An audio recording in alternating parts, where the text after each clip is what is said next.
All right, welcome to the latest episode of Colman Power Organic Fitness Podcast. I have my hat on right now. I'm going to take it off for the likes of the viewers on YouTube, which this podcast comes out weekly, if you don't know already, on a Thursday, covering topics from fitness, food, nutrition, organic veg. I don't only know good food, but I also grow it.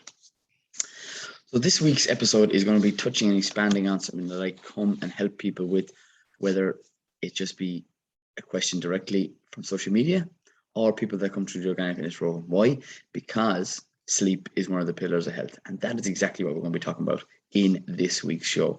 So there's going to be sleep hacks, there's going to be discussion about organic foods, and as a result of that, these are strategies that you can incorporate into your lifestyle, because for the most part, sleep is when your body recovers, and understanding that is so important.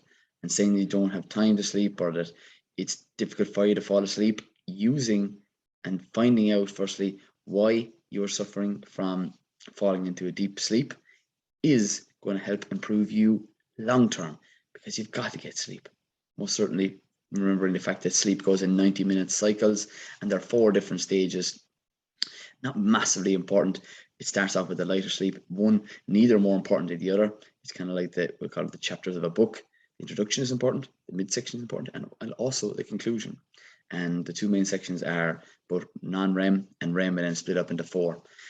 And with that cycles of sleep going in 90 minutes, it's important to try get yourself to wake up at the start or the end of a cycle that prevents you from, we call it, feeling groggy. So if ever any of you have went for a nap and you went past, we'll say, the 20 minutes first initial stage of sleep, you went into a deeper stage and were woken up in between that.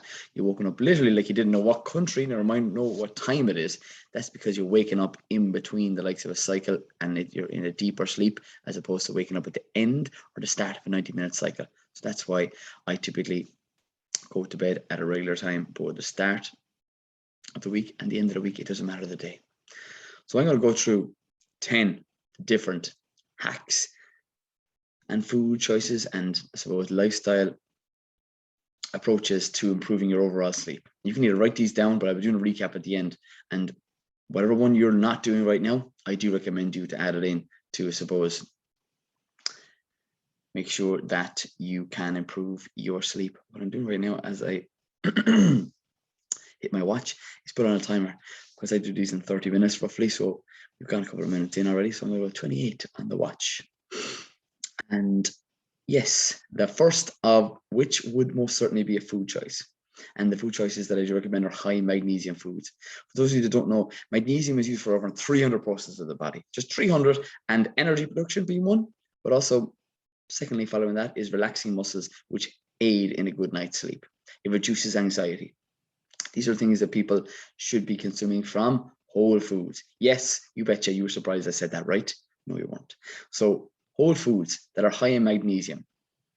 Okay, we'll go with all dark leafy greens. The dark leafy greens that are in season right now would be your kale, your rocket, or arugula, it's called in other countries. I don't know why they separated those. You have mensuna or any of your brassica loving plants that are able to tolerate the cold. That's why, I suppose, coming into the winter months, you should want to be eating these type of foods in higher volumes to help you sleep better, to recover from a busy, hectic summer that we've just had that seems to be extending further and further out with this warm temperatures, increased global warming. I think so. We'll say no more about that on this week's show. So magnesium-filled foods are all dark leafy greens. Beans also contain a high percentage of magnesium, and lentils too. So those are plant-based sources right off the bat. Meat sources, not so high, but also there are other benefits towards meats that we discussed in other episodes. So you can go back and check those. And complete proteins and incomplete proteins, not too far to go back in the listings of shows touching on those topics. So other food items that I highly recommended you consume that contain magnesium are hemp seeds. So as I said, hemp seeds, you're going to have pumpkin seeds, you're going to have those dark leafy greens, and they're really, really important for a Saturday type lunch with a protein source is a winner. Why? Because not enough people are consuming magnesium. And I give you examples of how to hit your magnesium targets from whole foods, because most people are taking these in supplements. And I'm nothing against supplements. It's that why in the name of God are we not, like, supplements weren't always invented. People were able to sleep and get into, I suppose, a healthier lifestyle from eating foods and doing these other habits that I'm going to mention later on in the show. So let's listen up. Cacao powder. It's what I recommend. I wish I had a packet of it here right now. New Naturals is the one that I use. There are other ones available.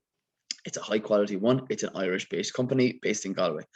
And as a result of that, you can most certainly gain the advantage of 15 grams. That's a big spoon. A big spoon, you could weigh it out, whatever way you like it, a big spoon of it. It's 40% of your overall magnesium requirements. Yes, how easy is that? I would put it in a cup. I would swish it around, and I also put maca powder and my pinky Himalayan salt is an alternative to coffee that I have. Why? Because there we go again. Coffee is something that can prevent you from falling into a deep sleep. Okay, it's something that people are over consuming, and then that you over consume, whether it be a highly processed food or a single ingredient such as coffee. There are benefits to coffee. It can affect your adrenals we call it wake you up, but as a result of that, it can prevent you from falling asleep. So if you do remember that coffee can be beneficial to you, and you are, we call it, someone that really does like coffee, having it and remembering that it has a 10.5-hour life cycle. So whenever you are having it, I wouldn't recommend having it anytime after lunch. So if you want to have coffee in the morning to wake you up, but remember, it's not actually solving the problem of you and your sleep. In fact, it may be actually causing the total opposite effect. It's affecting your adrenals, and it's increasing your cortisol, your stress hormone, which most people don't want a lot of. You don't necessarily need coffee. Yes, you can have other alternatives that naturally awaken you up. A warm beverage, whether it be parsley tea that I drink clove, I drink anything literally that is green and put it into a cup. A lot of people are buying these organic tea bags. Nonsensical. You're missing out on the whole principle of sticking to single ingredient foods, reducing the amount of plastics in your diet, because there are microplastics that are found in the bag. And people that are, we'll give you another example of buying, let's say the example of honey and cinnamon and ginger. Put cinnamon, put ginger, chop the root, the whole thing, put it in a cup and drink it off. It's a warm beverage that you can have either in the morning or in the late evening that actually will soothe you, help you, I suppose, fall into a deep sleep. So those are the magnesium foods I recommend. Firstly would be the cacao powder, then would be the dark leafy greens. 100 grams of that would most certainly be another 20%. That's 40 and 60%. Hemp seeds, another 15 grams. That's another big spoon, is going to be another 20%. And if you had, we call it, any type of beans, whether it be French beans that are in season throughout the summer and the warmer months, you can have beans from a dried source and then steep them and add another 20%. And that's you getting, and pumpkin seeds sprinkled on that plant-based lunch that you had. Not anti-meat, as I say, but I want people to eat more goddamn vegetables, please. And as a result of that, then you're gaining massive advantage of hitting your magnesium requirements without taking supplements. If you take supplements, that's okay. Just remember, those 4 foods will get you that daily recommended amount of magnesium in a nutshell. So the second of the top 10 organic fitness habits to improve your overall sleep is limiting blue light. So right now, for those of you watching on YouTube, I am wearing these blue light blocking glasses. I absolutely positively love these. I've been wearing these for a period of 4 years, and I absolutely swear by them. Some people are like, Colman, you only got them there recently. I got a new pair. Recently. That's what I got. I'm going to show you the old pair. The scratches on them, you could barely see through them. But one was more caring towards their glasses and than me, they might last even longer, and they still work. It's the fact that I just can't see that well through them. These are the ones I recommend. It's Swanwick blue light blocking glasses, and I actually do have a discount code for that. It's Colman 15. They are some thing that I highly recommend, and anybody that I train in the organic fitness program really does gain massive advantage from that. But again, you don't have to wear these. You could just turn off all lights. And what it's actually doing is preventing a particular type of spectrum coming from either your phone, your laptop, and or any other tablet that you watch or consume social media on. Because we are, I suppose, creatures of habit, and often it's after a busy day, all we want to do is look at the screens, or if we have a project or an assignment we have to do, whether you're in college or you're doing further education for yourself, we are looking at these laptops, we are looking at these screens that prevent our body from producing melatonin, which is a natural sleep hormone. And again, a lot of people are taking these in supplements. And another actually food item that I do recommend for producing melatonin naturally is 2 kiwis, and I even eat them with the skin. You don't have to, but remember that horticultural fact of the day. You write this down and sing about it. Most of the antioxidants are found either in the skin of any fruit or vegetable or just below it. So winner. So often a snack that I would have in the late evening kind of would be as a kind of dessert for myself, because I do like to have yogurts, which are high protein. As a result of that, they can have 2 kiwis and a sprinkle of cacao powder, maybe to get magnesium for relaxing myself before I go to bed, and some cinnamon to control my blood sugar levels.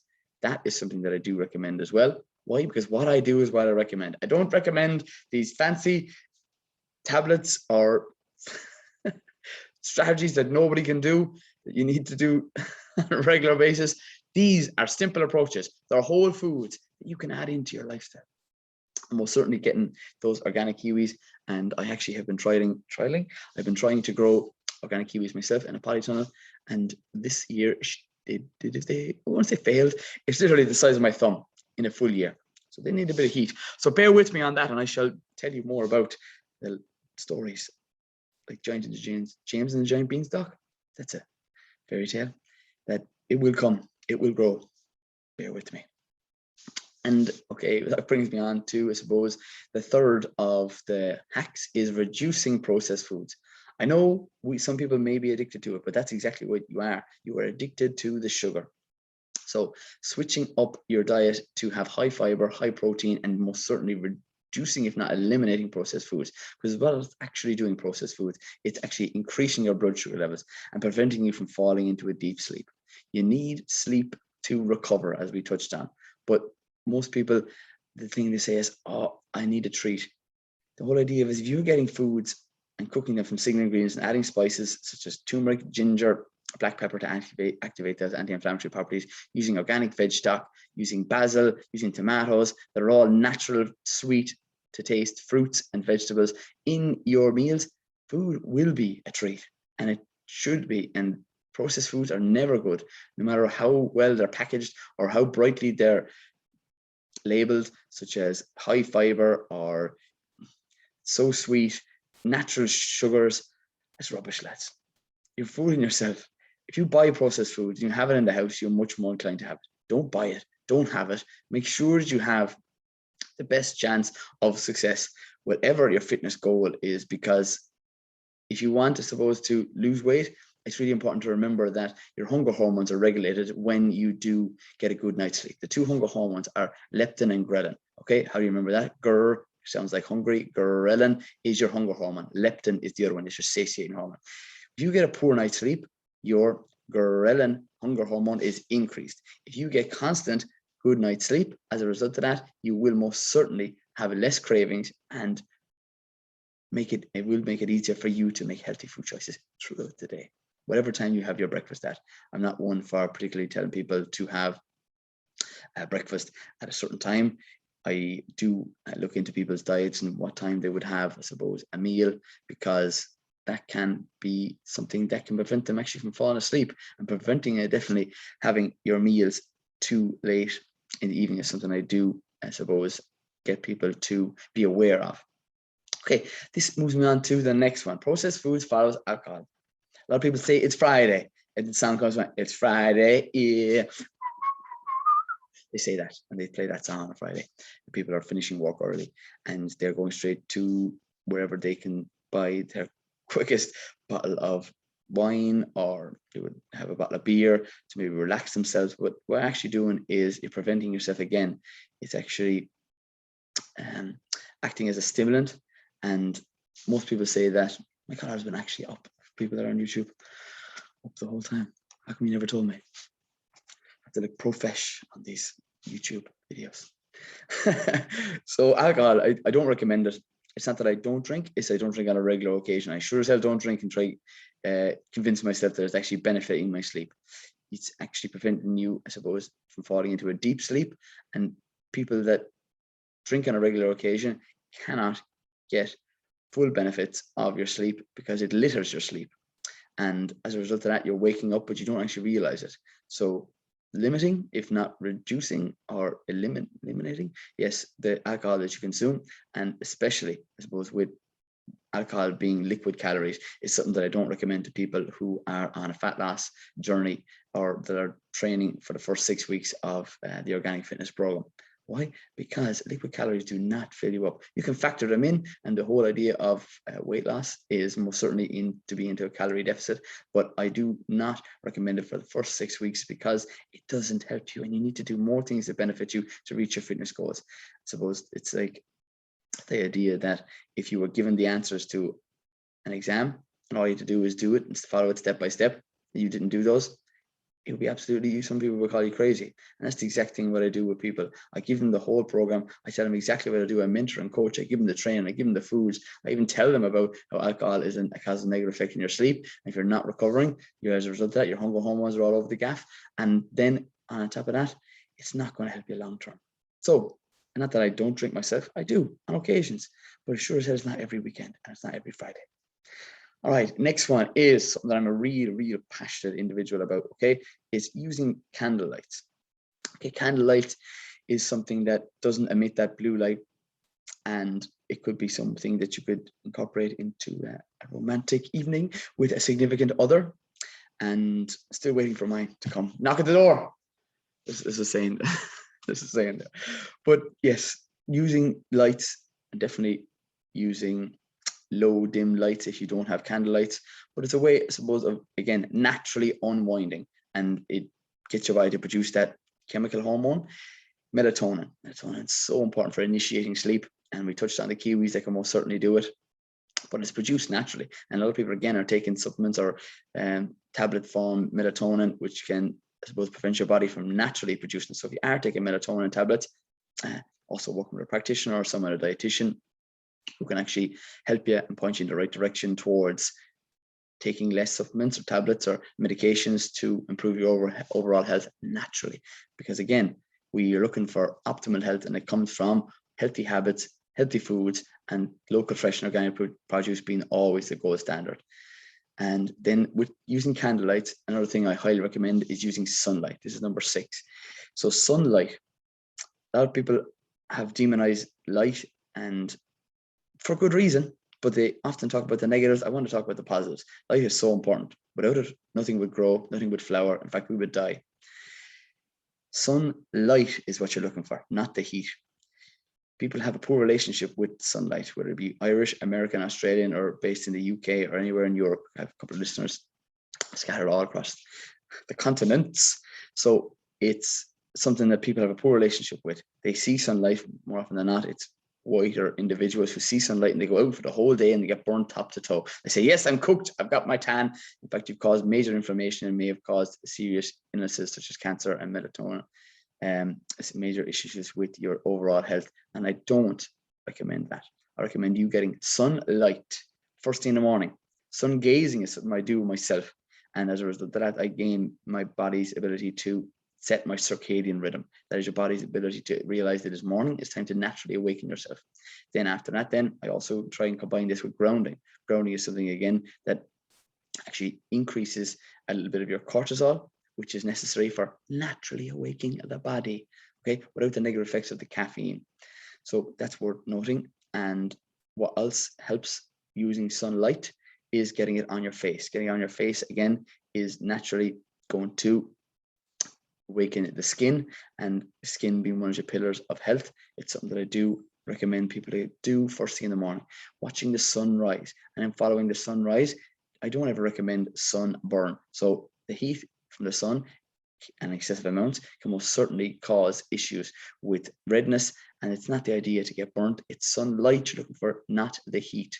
Then in the other end of the spectrum of the day, the sunset. Sunset is naturally telling your body, especially if you watch the sunrise, to unwind. And we've gone totally full circle from being outside, where we were created from, Adam and Eve, fair play to you. And on top of that, or whatever religious beliefs you have, the idea that we were designed to have sunlight on our body, and we are coming into a life that has every gadget in our house, watching Netflix, a phone, that we get up out of bed, we get a grab a cup of coffee, we hop in the car, go to work, spend 8 to 10 to 12 hours in work, come home, it's dark, go to a gym with artificial lights, come then back into the house, turn on artificial lights again, and as a result of that, go have your dinner, brush your teeth, and go to bed, and your people are barely seeing the full spectrum.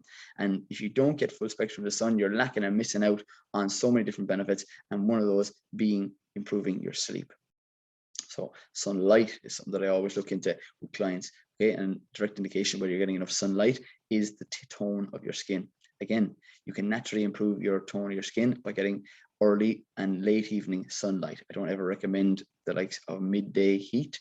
Why? Because it can affect your skin, and that is not something I want for you, especially if you're looking for optimal health right now. And next one is number 7. Body temperature. Okay, body temperature most certainly can be reduced and is needed to be reduced for initiating sleep. Just 1% degree in change in temperature, reduction of it, is going to help you sleep.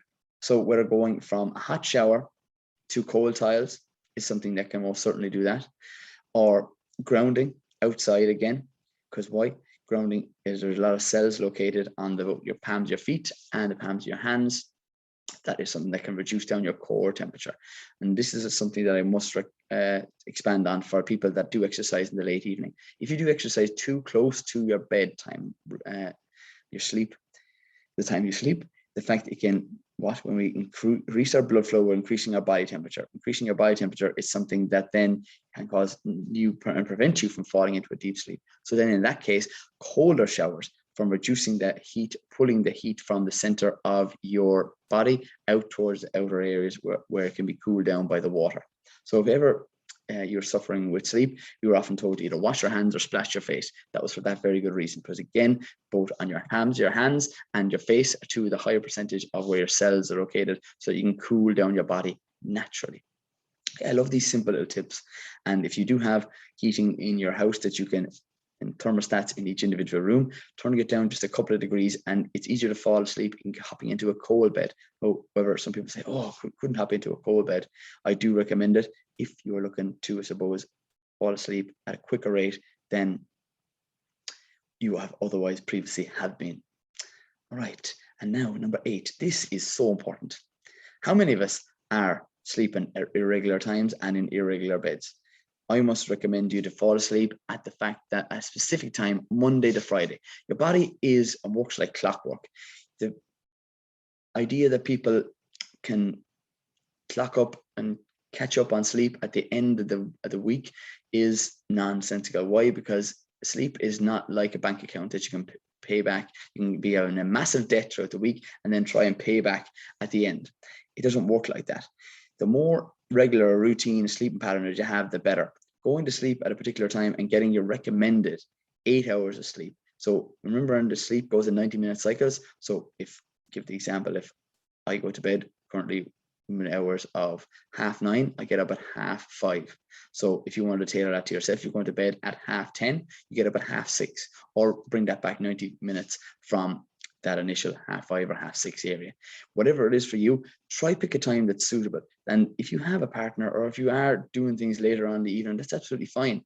But make sure you also have those other pillars, such as limiting blue lights and processed foods and alcohols, if you are doing those things in the evening. And unwinding is so important in those, I suppose, having stretching or grounding. And if we're coming into winter, most certainly stretching, causing microfiber tears, is something that can aid in a good night's sleep as well. Why? Because you increase your blood flow when you tear muscle fibers, and the amino acid tryptophan is so important to initiate sleep as well. Like I said, it's actually the precursor. It helps make melatonin. Keep it simple. Stretching relaxes the body. It gets tryptophan to make melatonin. Simple. Simples. I love the simple stuff. Keep it simple. Get in your stretching. Unwinding is so important. And the sooner you get into a habit of your sleeping routine, the better it is for you long term. And I'm not going to say that, oh, every time I go to bed at 9:30, Monday to Sunday. No, there's family events that get in the way, but it's for the majority of the time. What you do the majority of the time will get you the majority of results.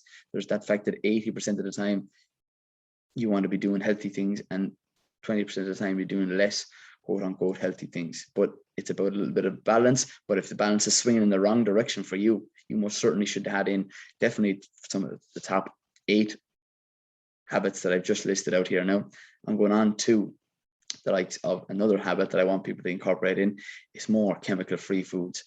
Whether you grow it your own, or you go to a country market, you get it fresh, or you go to a supermarket and it has the green registered logo, whatever country or continent you're currently in, it's excess amount of chemicals. Excess amount of chemicals, again, is something that you don't want in your body. It prevents your body from relaxing. These chemicals can be from copper sulfate all the way to glyphosate, which is a carcinogenic. You have these things, you're causing inflammation in your body. Inflammation is causing a stressor. Again, stress didn't ever help anybody to fall asleep. And would you believe, my phone's actually ringing now. So I just want to say good morning to Kaz, a major shout out. I'm glad I have it on silent. I should turn it upside down. The phone's on silent, but the watch isn't because we have the timer on. How interesting is that? What time are we clocking? 7:39. We're not a million miles away. So that brings me on to my final topic, and I'll ring Kaz back later. That's very, very off-putting, but now we're back onto the final one. Okay, and it is most certainly journaling. Journaling is the idea that you get your thoughts from whatever you're thinking about. If you're struggling, which a lot of people are both mentally right now, just in a place of coming out of several different lockdowns, and you can also be come into occurrence with people that are either in a relationship or trying to find someone, a particular partner in whatever stage of their life they are. I am a single man, which I make quite evident, and I often write down my thoughts. This really helps, whether it be something I'm struggling with work or something really personal, such as either family members or close individuals to me. It just gets whatever's going on up here back down on paper. And when you get clear of what's in your head, it actually empties and clears a space so that you can relax and be, I suppose, a bit more mindful of other things. And it relieves a lot of the tension on the body. So journaling is something that I've started, and I do find it difficult. Why? Because I actually find it quite difficult to sit down and even express my thoughts. I do have a learning difficulty, and it doesn't matter if it's spelled right because no one else gets to read it. I typically use a book that I have, my little black book, and just put down thoughts of how the week has went, or what things I would like to improve on. And that's something that has really helped me, and I suppose my overall health, because training is one side of fitness, food is the other, and then positivity and your mindset in on top of that is probably the other pillars of health. So if you're looking to not only improve your sleep, I'd highly recommend journaling. It doesn't have to be a big massive spiel or a couple of thousand words, and it's more so you just sitting down with your thoughts and emptying the mind. Because if your mind is constantly thinking of different things before you go to bed, and you're like, so I have so many jobs to do tomorrow, just remember the power of the pen is massive. This is a red pen. I like to have different colors. This one's black, this one's blue, and you can even draw images of things that are going on in your head, and writing down where you are right now and working towards wherever and whatever area you want to improve, whether that's a weight loss goal, whether that's a personal relationship that you want to improve, or it's something that you want to do in any area of your life. Writing it down and getting clear on whatever it is that you're struggling with, and either getting help from someone who can. There are loads of people out there to help you, right? And if you don't resonate with me, if you don't want to reach out to me, that's absolutely fine. It's the fact that there are people around you that are looking to help you, that would love to listen to you and help you, I suppose, improve. And that is wrapping up, I suppose, the top 10 organic fitness habits that I do recommend to you to add in to your lifestyle to be not only happier, but also a healthier individual. These are things that I do with people on the organic fitness program, but not only recommend, I'm doing it myself. I'm living, breathing example that we're in these blue light blocking gases that I'm going to go through them all here. Adding magnesium foods, such as the dark leafy greens, which are not consuming enough of, and definitely not organic. Limiting the blue light blocking, limiting the blue light, and increasing your melatonin. Reducing processed foods. They're no good for you. Alcohol, it's not helping you. It's littering your sleep.